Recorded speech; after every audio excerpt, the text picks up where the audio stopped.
Bonjour, ravi de vous retrouver pour ce nouveau rendez-vous, la semaine des SCPI Perial Asset Management, une série de 5 émissions. Alors, on est ensemble aujourd'hui lundi, où on va faire un point marché sur les marchés immobiliers. Et puis, on se retrouvera dans les jours à venir pour rentrer dans le détail des 4 SCPI du groupe Perial.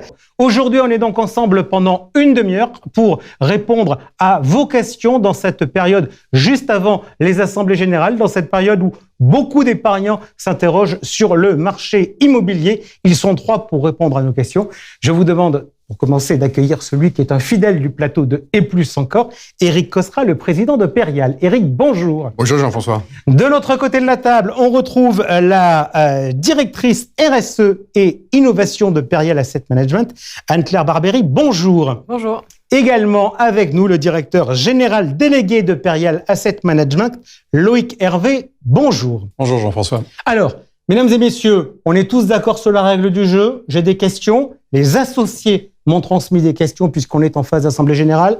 Vous engagez à répondre à tout ? Absolument. Allez, on attaque. Alors, les SCPI sont-elles prisées par les épargnants ? Ont-elles été prisées par les épargnants en 2022 ? Alors les SCPI continuent à être prisées par les épargnants. 2022 a été une année record pour l'ensemble des SCPI et une année record pour les produits Perial, puisque nous avons collecté plus de 800 millions d'euros à travers nos 5 produits, donc 4 SCPI et une SCI. Ok, parfait. Alors, vous disiez qu'on allait faire de la pédagogie. Alors, lorsque des épargnants apportent de l'argent dans une SCPI, cet argent, il a une première vocation, c'est de servir à acheter des immeubles. Et la deuxième vocation de la SCPI, c'est de gérer ces immeubles pour en percevoir les loyers et redistribuer des revenus aux associés. On va donc regarder ces différents marchés de l'immobilier avec vous, Loïc Hervé. Première question, comment s'est comporté le marché de l'investissement en 2022 ? Une année 2022 très singulière, puisque nous avons commencé l'année avec une certaine forme d'euphorie, un nombre d'investisseurs extrêmement présents sur le marché et des prix agressifs. Et puis, une deuxième partie de l'année qui s'est retournée entre le mois de juin et le mois de septembre avec la remontée des taux de financement. Qui fait que le marché est devenu un peu plus atone, des renégociations se sont déroulées et au final, la fin de l'année se termine sur des volumes d'investissement un peu plus faibles. Pour autant, quand on regarde l'année 2022 dans son ensemble, effectivement, plutôt une belle année sur la partie investissement. Ok, parce que là, si on est en train, on va regarder les chiffres sur les chiffres au niveau européen. On voit que on est quand même par rapport à des niveaux qui sont très élevés, comme d'ailleurs on le connaît finalement depuis quasiment 6-7 ans. Oui, tout à fait, des fondamentaux de marché plutôt bien orientés, sur toutes les classes d'actifs d'ailleurs, que ce soit sur la partie bureau classique, que ce soit également sur les produits alternatifs, l'hôtellerie qui a très bien redémarré post-Covid, les actifs de résidentiel gérés ou le commerce ou le résidentiel. Donc l'ensemble du marché sur l'année 2022 a été plutôt bien orienté en termes de volume. Ok, si on regarde en termes de secteurs, il y a des secteurs qui sont atypiques et qui se distinguent. Je pense notamment à la santé et l'hôtellerie. Oui, alors vous avez raison en sachant que effectivement on est sur des marchés de pénurie sur ces produits-là puisqu'il y a beaucoup moins d'offres disponibles sur le marché qu'il y a de besoins de la part de la population. Ce sont quand même des produits fondamentalement démographiques et donc sur lesquels il y a eu des investissements qui se sont poursuivis assez soutenus avec des classes d'actifs qui ont été beaucoup plus résilientes. Autant on a eu des sujets plus contrastés sur le parti bureau, je pense qu'on aura l'occasion d'y revenir, autant sur ces classes d'actifs, effectivement, les marchés ont été très soutenus. Il y a une question, puisqu'on fait de la pédagogie, Éric, qu'est-ce qui impacte le plus ? Donc, Loïc a parlé des taux, on pourrait se dire l'immobilier, c'est concerné, l'immobilier de bureau, on pourrait se dire c'est concerné par l'activité économique, les taux d'intérêt, parce qu'on emprunte, l'inflation, c'est quoi les différents drivers, je dirais ? Le changement de rythme de l'année auquel Loïc faisait référence, c'est la remontée des taux d'intérêt. Et la remontée des taux d'intérêt a un impact assez fort sur tout ce qui est les classes d'actifs, et notamment les classes d'actifs dites alternatifs. Et on a eu cette remontée assez brutale des taux d'intérêt qui a modifié à la fois le comportement des investisseurs qui s'attendent également à pouvoir renégocier les prix, et puis également des épargnants qui sont plutôt en période attentiste pour pouvoir réinvestir dans l'immobilier. Ok, donc impact des taux, on va tout de suite regarder non pas la courbe à court terme, mais on va la regarder à long terme de l'évolution des taux d'intérêt. Aujourd'hui, vous vous dites que véritablement, on a changé d'environnement ?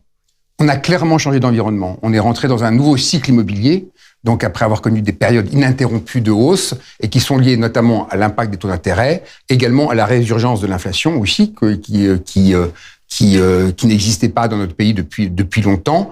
Et enfin, surtout, donc, la rémunération des placements sans risque a augmenté. Le plancher était anormalement bas, était proche de 0%. Et donc, on assiste à une remontée du plancher et donc à une hiérarchisation des taux qui sont en train de se réaliser. Loïc, je reviens vers vous pour parler non plus du marché de l'investissement, ce qu'on a fait il y a de cela quelques instants, mais du marché de la location.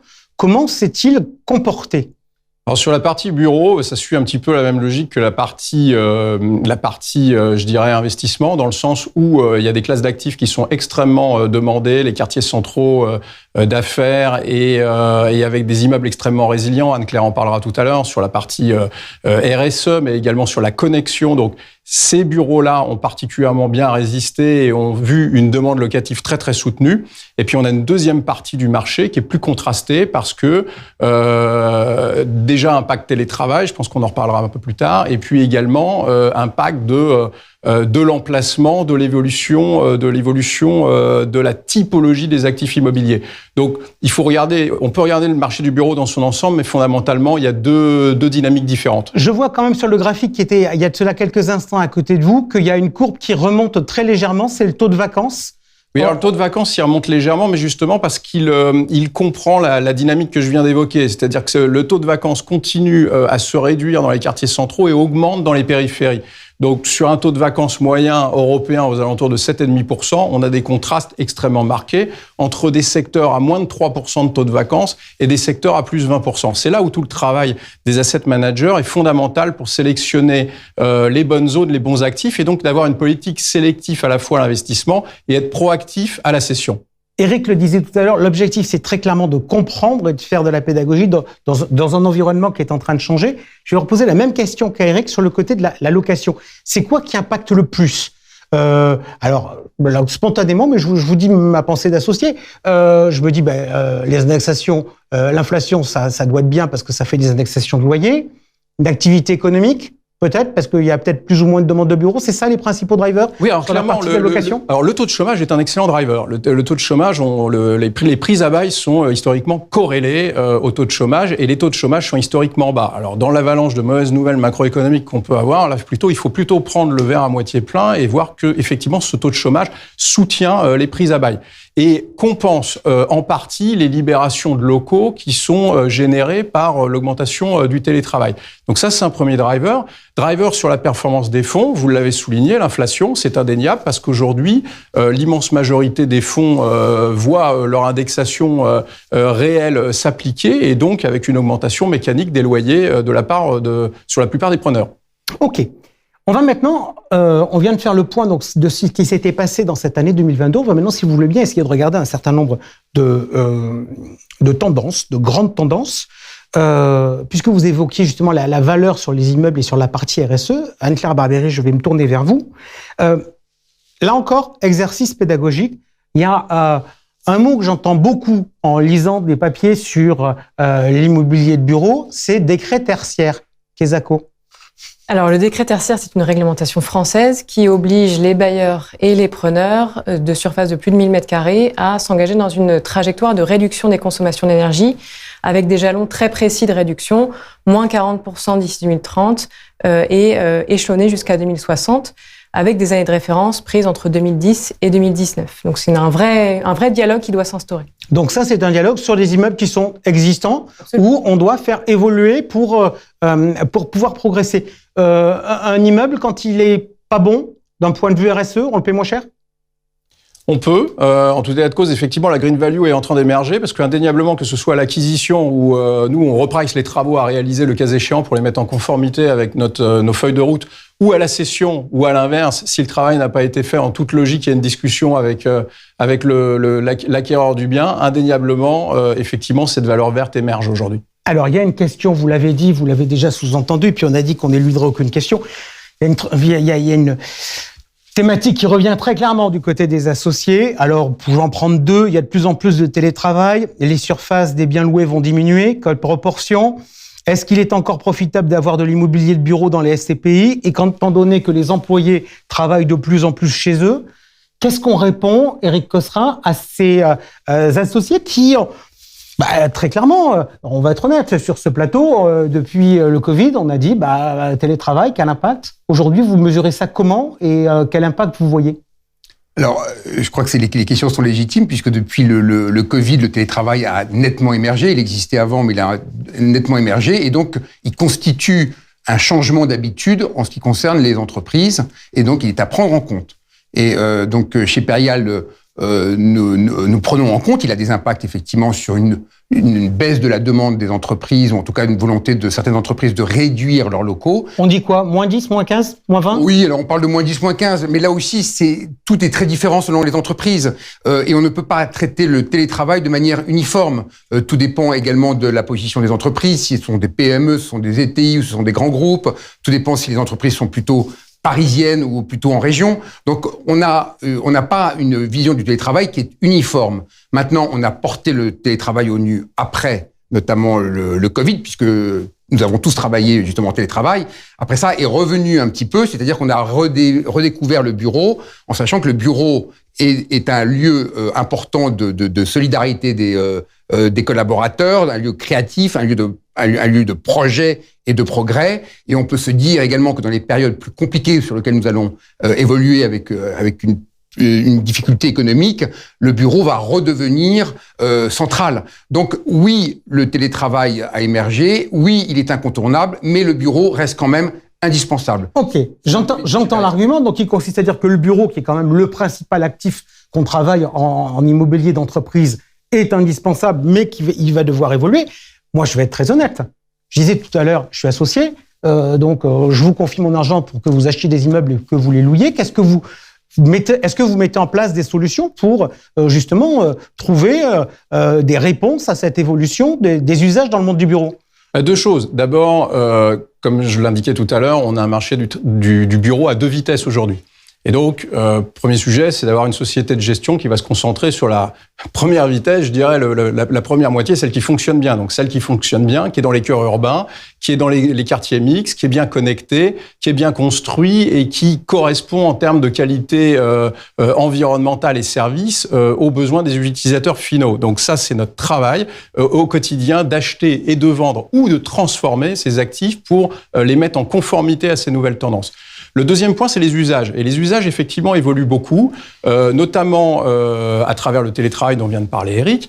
Et donc, en toute logique, Perial Asset Management s'est posé la question de savoir quelle offre de services complémentaires on pourra apporter. Et donc, aujourd'hui, on lance une nouvelle marque, Factories, en partenariat avec le leader mondial du coworking, le groupe IWG, et qui vise à répondre justement à cette demande dans les quartiers urbains intermédiaires, on va dire, de première couronne, dans des zones mixtes, etc., pour aller capter à la fois la clientèle dans l'immeuble en termes de services, mais également dans son écosystème, dans son ensemble, vis-à-vis du territoire, vis-à-vis des télétravailleurs, offrir des lieux pour pouvoir accueillir toutes ces populations, au service des associés, bien entendu, puisqu'à la fin de la journée, ça va permettre d'augmenter les taux d'occupation financiers. Et juste, c'est que si je comprends bien, ça veut dire qu'en pratique, on pourrait avoir des gens qui aillent faire du télétravail dans des espaces, entre guillemets, qui quittent le centre et qui se retrouvent à faire du télétravail dans un peu plus loin? En fait, ils vont aller les faire en face de chez eux. Et c'est tout l'intérêt également de l'offre qu'on veut mettre en place. Donc, en termes de bilan carbone, l'approche est réellement remarquable.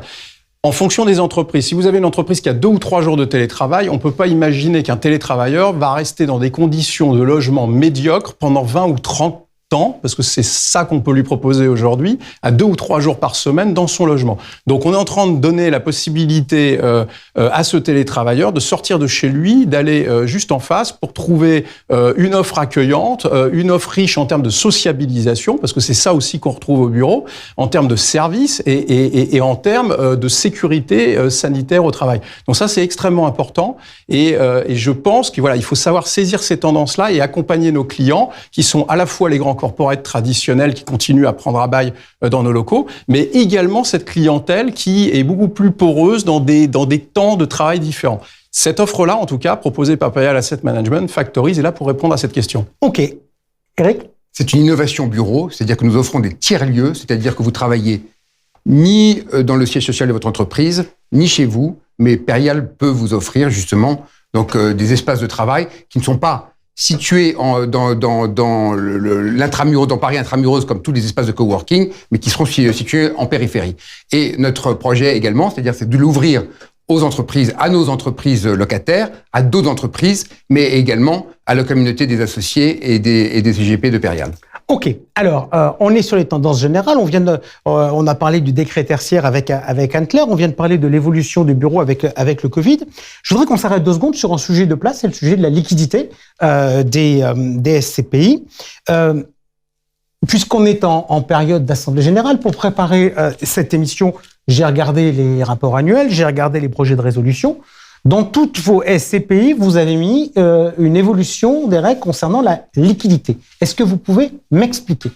Alors vous avez raison, Jean-François, de parler justement de la liquidité des fonds, qui est quand même le risque majeur de l'immobilier, puisqu'on sait que l'immobilier a sa performance, mais que c'est un actif qui, par définition, n'est pas liquide. Mais qu'en théorie, on dit que c'est un actif de long terme qu'il faut pas acheter et vendre tous les matins. Alors, exactement, tout à fait, c'est un actif de long terme qu'il faut garder. Ce que nous avons anticipé, c'est que nous avions prévu un fonds de liquidité de manière statutaire dans nos SCPI, mais que nous n'avions pas activé de manière concrète. Et donc là, nous avons donc profité de cette Assemblée générale pour justement faire voter une résolution de la création et de cette possible activation de ce fonds de remboursement.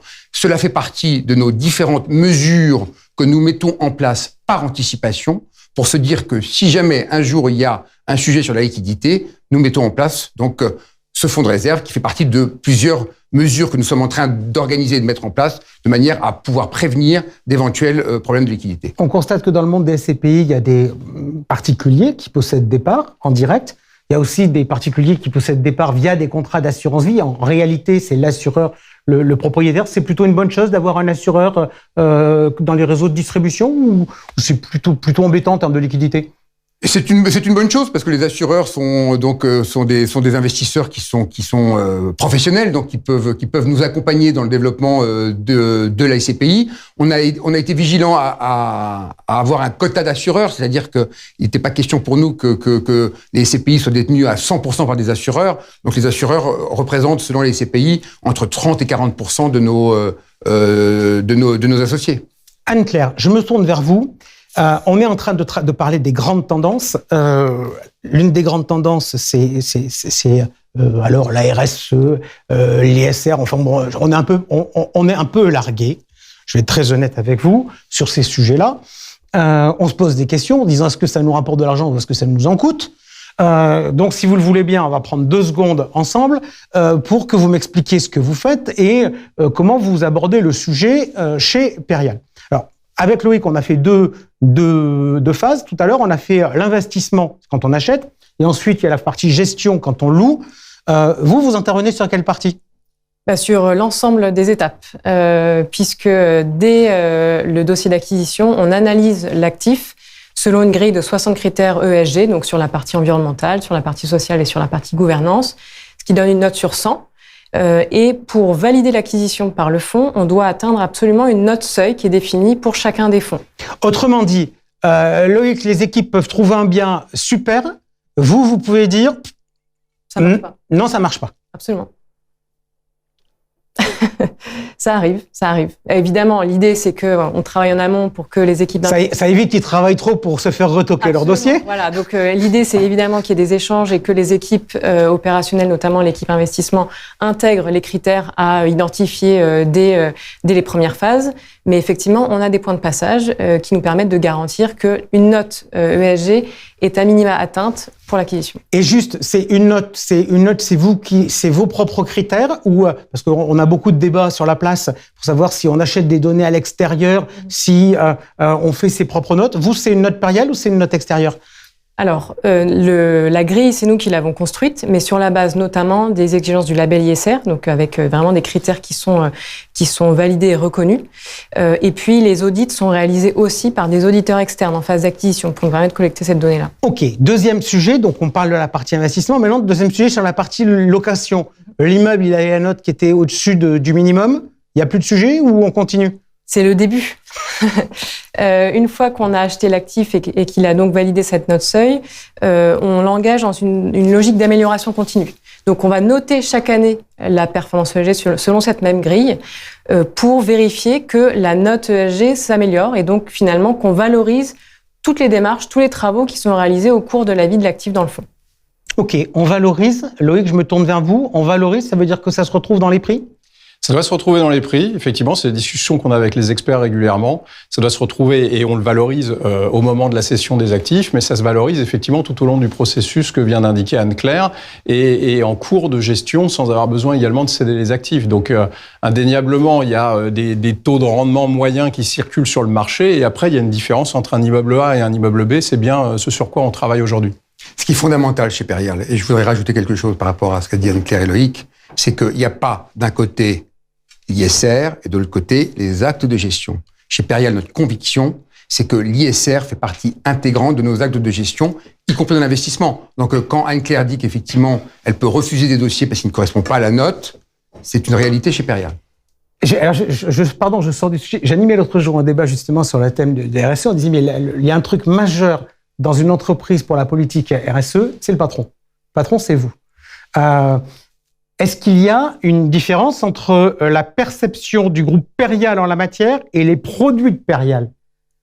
Ou est-ce que finalement, le fait que vous ayez fait des produits comme ça, et on va être honnête, vous êtes très avancé sur la place sur ces sujets-là, c'est lié à une philosophie intrinsèque d'entreprise ? Alors, bien évidemment, c'est lié à l'ADN de Perial. Perial est une société de gestion indépendante, qui est là depuis 55 ans, qui a des capitaux familiaux et qui s'inscrit sur le long terme.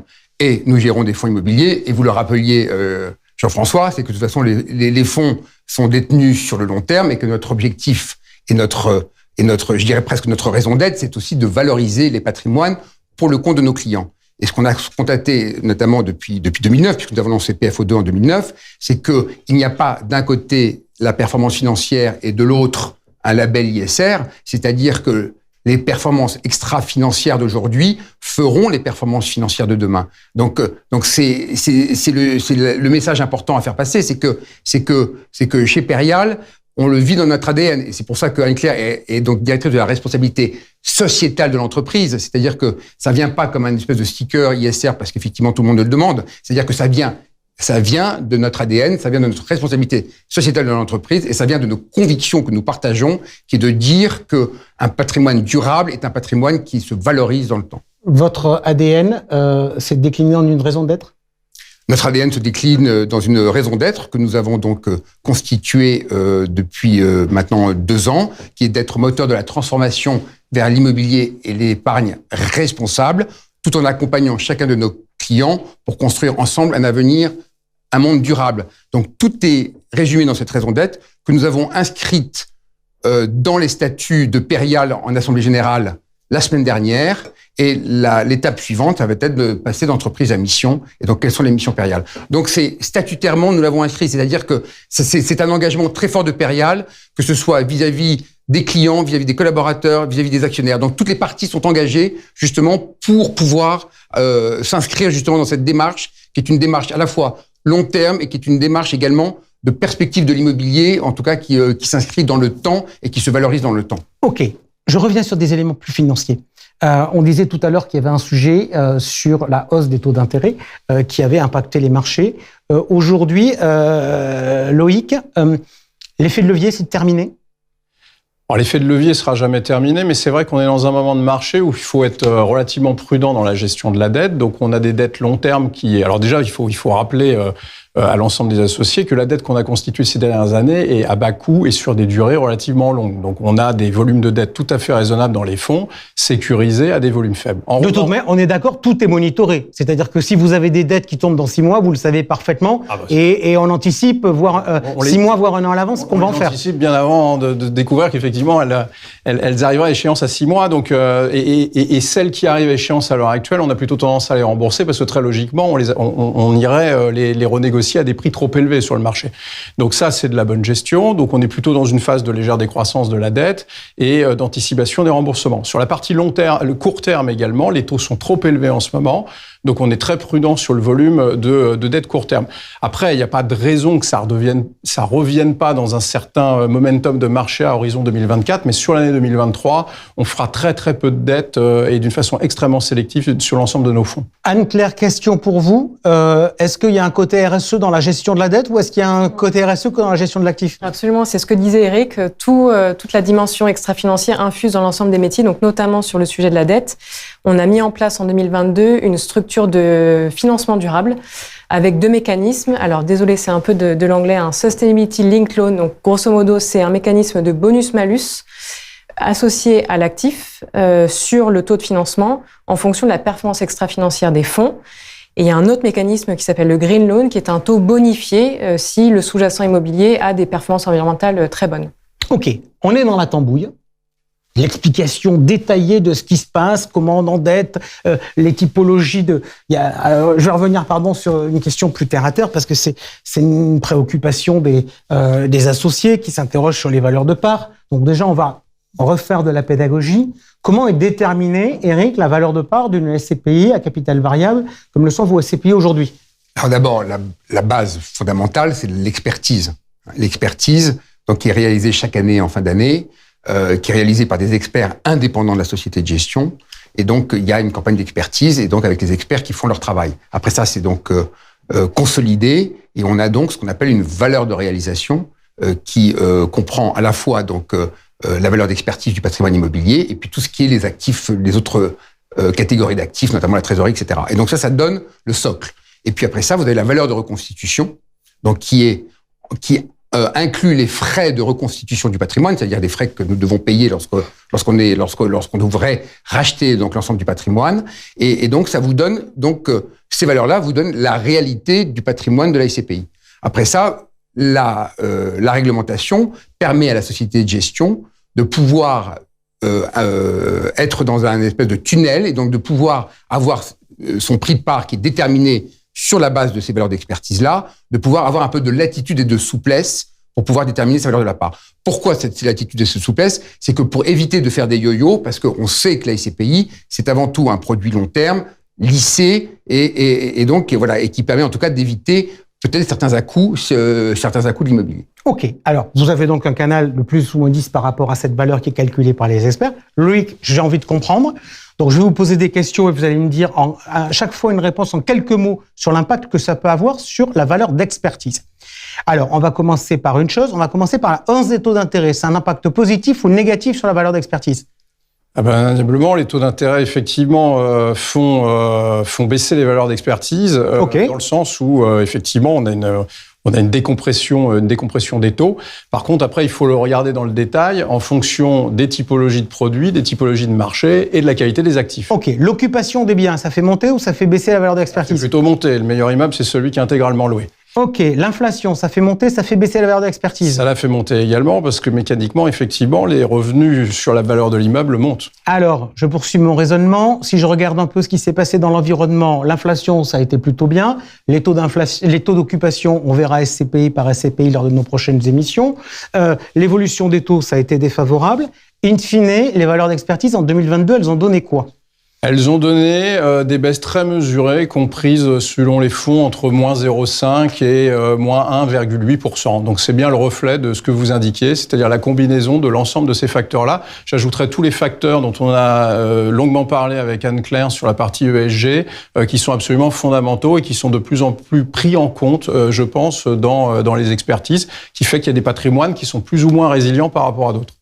Okay. Je rajouterais à ce que dit Loïc, c'est-à-dire que la valeur des expertises n'a pas justifié une modification du prix de part à la hausse, parce que de toute façon, on était plutôt flat ou on était plutôt en légère baisse, et ni à la baisse, parce que justement, Perial rentrait dans les tunnels qui permettaient d'avoir donc un prix de part stable. Allez, je vais rester avec vous avec une dernière question. Est-ce que on voit que l'environnement est en train de changer, est-ce que la SCPI reste un produit intéressant? La SCPI, bien sûr, reste un produit intéressant et elle reste encore compétitive dans la compétition des produits d'épargne, même si on met à part la rémunération sans risque, mais vous ne constituez pas un patrimoine sur le long terme pour votre retraite ou se constituer justement une valorisation de vos actifs par ces produits sans risque. Donc oui, la SCPI reste un produit favorable sur le long terme dans l'épargne des Français. Allez, Anne-Claire, je vais me tourner vers vous. Pourquoi ? Parce que les prochains jours, on va se retrouver pour faire une émission et on rentrera dans le détail de chacune de ces SCPI. On va les voir tout de suite à l'image. Ces SCPI, elles sont au nombre de 4. PFO2, PF Grand Paris, PF Hospitalité Europe et PFO. Tout ont le label ISR ou pas ? Presque. Donc, on a le label ISR sur PFO2 depuis 2020, sur PF Grand Paris depuis début 2022 et sur PFO depuis début 2023. Et on vise à obtenir le label ISR sur PF Hospitalité Europe d'ici la fin 2023. Et tout à l'heure, vous m'avez expliqué 2 temps. Vous m'avez expliqué une réflexion au niveau de l'investissement, puis ensuite un travail avec les locataires pour améliorer les notes des actifs. C'est le même process pour tout le monde ou chacun a un peu des spécificités ? Alors, on a un socle commun avec cette fameuse grille de 60 critères, mais avec des pondérations qui mettent en avant la stratégie d'investissement des fonds en fonction des thématiques E, S et G. Donc, on a une même méthodologie, une même logique de note seuil, une même logique d'amélioration continue. Ça, c'est valable pour l'ensemble des fonds. En revanche, il y a des spécificités en termes d'objectifs extra-financiers sur chacun des fonds. L'idée étant de pouvoir anticiper des réglementations et pouvoir continuer à innover dans un environnement qui se réglemente de plus en plus. Eh bien, on en parlera lors de nos prochaines émissions. Merci Anne-Claire d'avoir été avec nous. Merci Loïc également. Tous les deux, il va falloir revenir parce que vous serez avec nous lors de nos prochaines émissions pour parler de SCPI. Je rappelle, nous sommes aujourd'hui lundi, donc c'est dans 2 jours où l'on aura Grand Paris. Après, on aura PFO2. Et puis la semaine d'après, on se retrouvera pour PFO et PF Hospitalité Europe. Merci beaucoup. Éric Cosra, d'avoir joué le jeu de la vérité, le jeu des questions-réponses avec les associés dans ce nouveau format. Dernier mot de conclusion ? Écoutez, je pense qu'on attend beaucoup de ces émissions et on espère pouvoir apporter dans une période qui est effectivement compliquée, complexe, de pouvoir apporter toutes les réponses nécessaires aux associés sur un marché immobilier qui est en pleine évolution. Merci beaucoup à vous. On se donne rendez-vous dans 2 jours si vous êtes investi sur PF Grand Paris. Mais cela dit, si vous n'êtes pas investi, vous pouvez regarder aussi. Sinon, je vous ai donné le programme tout à l'heure. On compte sur vous. Merci. À bientôt. Ciao.